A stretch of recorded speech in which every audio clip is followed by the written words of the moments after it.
What's up, guys? So a lot of you guys, or a few of you guys, have been asking me on the social medias like Twitter, Instagram, Facebook, Christian Mingle. Actually, I only have Facebook and Instagram. Follow me if you want. I'll have a link somewhere. But yeah, a lot of you have been asking me about my current training split. So I decided I'd make a video about that. If you're wondering why I haven't posted recently, it's just because I got injured a little while ago, and then also had midterms. But I'll put that kind of stuff in my next update, which should be in a week or two. So keep an eye out for that. But yeah, I guess let's just get into the split. Alright, so titanium lower upper split. So you can see it's a 6-day split. Monday we have legs, Tuesday we have legs, Wednesday we have legs, Thursday legs, Friday legs, and Saturday we hit legs. I'm just kidding. I don't know why I had that slide in there, but okay, the real split is Monday is my lower A workout, which is my squat day. Tuesday is upper A, which is chest and arms together. Wednesday is lower B, deadlift day. Thursday is upper B, which is back, shoulders, and abs together. Then Friday is lower C, which is sort of a deload for my major movements, plus a little bit of accessory work. And then Saturday is upper C, which is the same sort of deload plus accessory work. So a few things that remain constant on every single training day for me is I always ride my bike to the gym, and the gym that I train at is about 2.5 miles away from campus, from where I live, so it takes me maybe, I don't know, 10-15 minutes to get there. So I ride my bike for 10 to 15 minutes, and I think the reason that I included that is just because I think doing some sort of moving around will help you get warm before your workout. But in addition to that, when I arrive to the gym, I do about 30 minutes of mobility work and dynamic stretching. If you guys want me to, I can make another video about that next time I go home, but for now it's gonna be kind of hard to film something like that. And then we have acclimation sets. So every single time, or every movement in a workout, like let's say if my first exercise is squats, I'll do what are called acclimation sets. The reason I call them acclimation sets is because I'm not doing a ton of reps. I usually do anywhere between 2 and 6 reps with each weight on the way up. So I'll start with the bar, and then I'll move up to 135, and then 185, 225, 275, and so on until I reach working weight. And then once I get up to those heavier weights, it's not so much about, or none of these sets are really to get any sort of stimulation or work done. It's just to get my body used to moving that amount of weight, so that when I eventually have to do my working set, my body's not sort of caught off guard and prone to injury.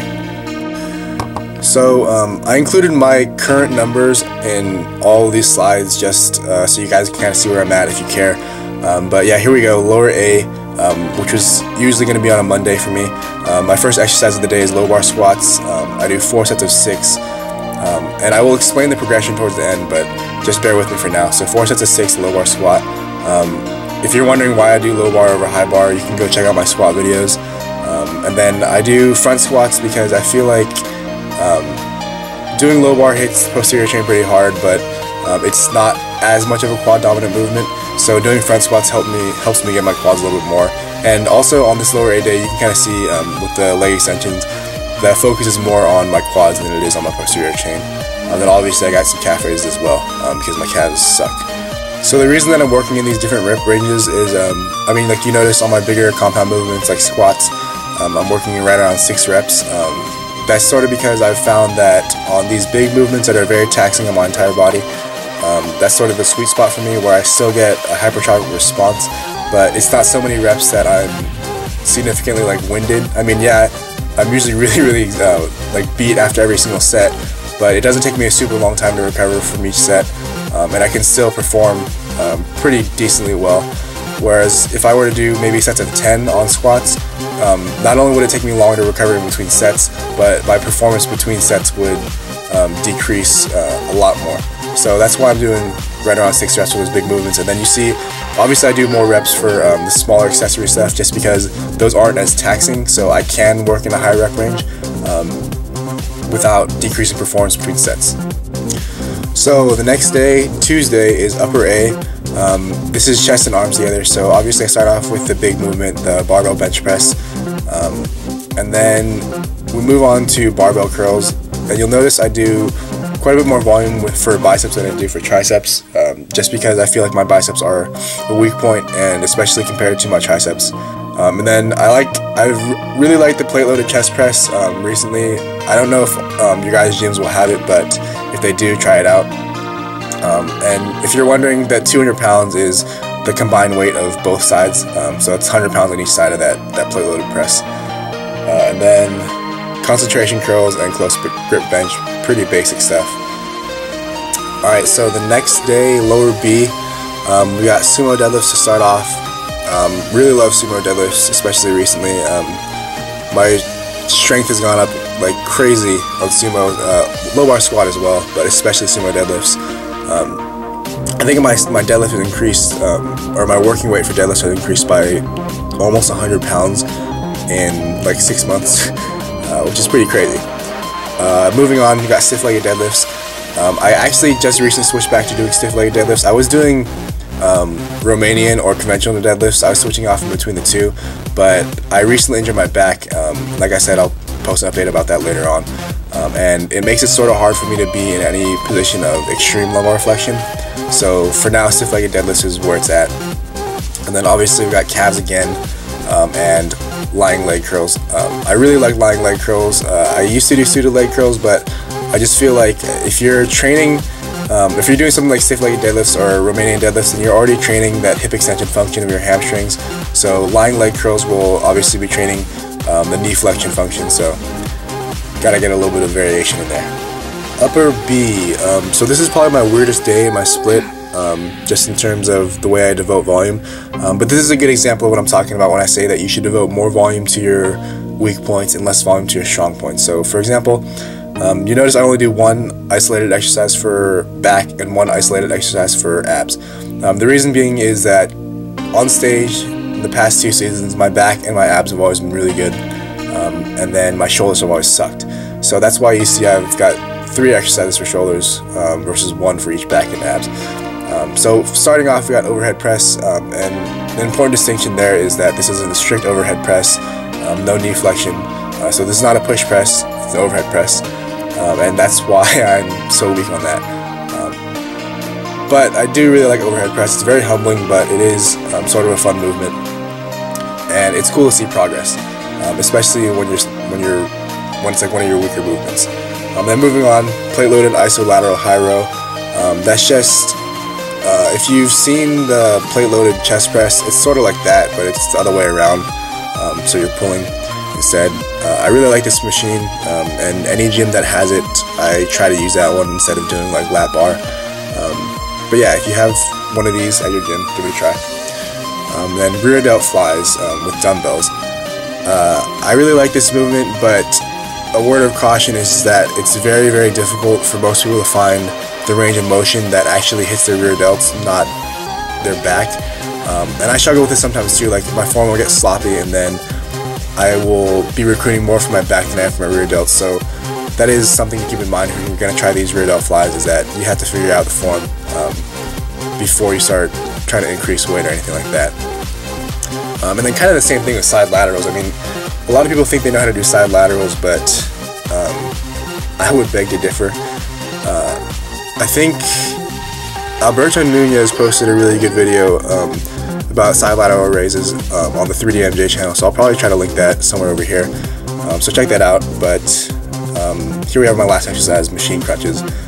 Pretty basic. I mean, I switch off between doing machine crunches and dragon flags with the dumbbell, but recently I've been doing machine crunches just because it's easier on my lower back after that injury. Alright, so lower C is my first sort of deload day.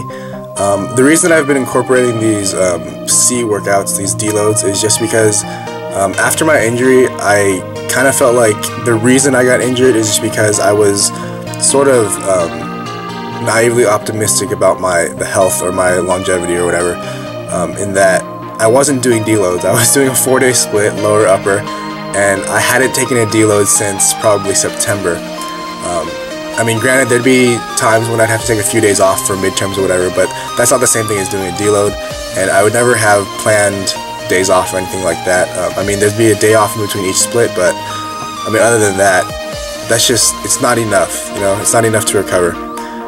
So hopefully by incorporating these 2 sort of deload days, I'll still be able to be productive, but I'll also be able to sort of keep myself healthy and prevent injury. And also, deload days offer you a good opportunity to work on your form, especially on those complicated like movements like you got your squat and deadlift that are, at least for me, they've always been hard to get my form perfect.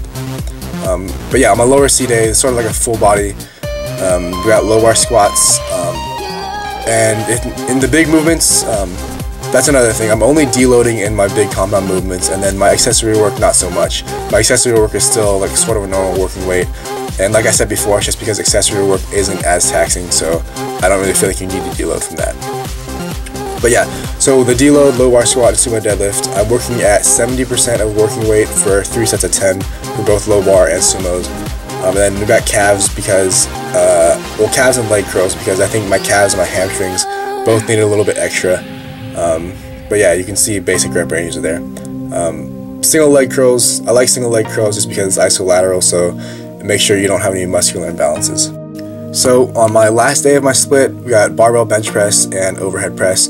Same sort of thing, working around 70% of working weight for sets of 10 in order to deload those movements. And then we got bicep curls, side laterals, and machine crunches for working sets. Those are the accessory movements that I think need a little bit more attention. Like I said, my biceps suck, my shoulders suck, and then the only reason I have abs in there is because I'm only hitting abs once per week, and I mean outside of this day. So by adding in, you know, a little bit more volume for abs, hopefully they'll get a little bit of extra stimulation they might need.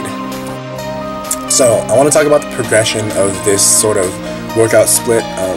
This might be sort of a drawback to my split if you try to implement it yourself, just because compared to like a lot of powerlifting programs, or even like, I don't know if necessarily bodybuilding programs have the same sort of thing, but I know a lot of powerlifting programs have your progression written out for you, so you know you have to hit certain numbers with certain weights and on certain days and whatnot. Whereas with my split, the progression is completely up to you, and that could be a good thing if you like being intuitive with your progression, but it could be a bad thing if you have a tendency to sort of like get lazy or underestimate your own like limits. But yeah, the way I encourage you to progress is to address one exercise at a time. So for example, let's say on a lower A day for me, if I'm trying to increase something, I'm not going to increase squats, my low bar squat, and increase my front squat on the same day, just because I feel like it's a little bit much.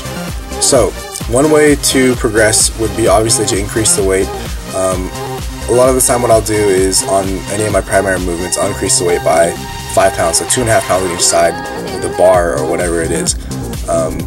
And that's not a lot of weight, but if you're trying to go for 4 working sets of 6 or whatever number of reps it is, that does become quite a bit of a difference. So occasionally if I increase weight, I might decrease volume by lowering the number of reps per set, but usually if I increase weight, it's just because I feel confident enough moving up that I can probably get all 4 sets with 6 reps or whatever rep range I'm going for.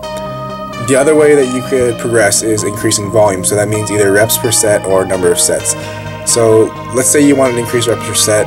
Right now you're doing 4 sets of 6 on squats. You can do 4 sets of 7 instead, or I mean sometimes what I do is I do 2 sets of 6 and my last 2 sets I'll do 7, or something like that. And then the other option would be to increase the number of sets.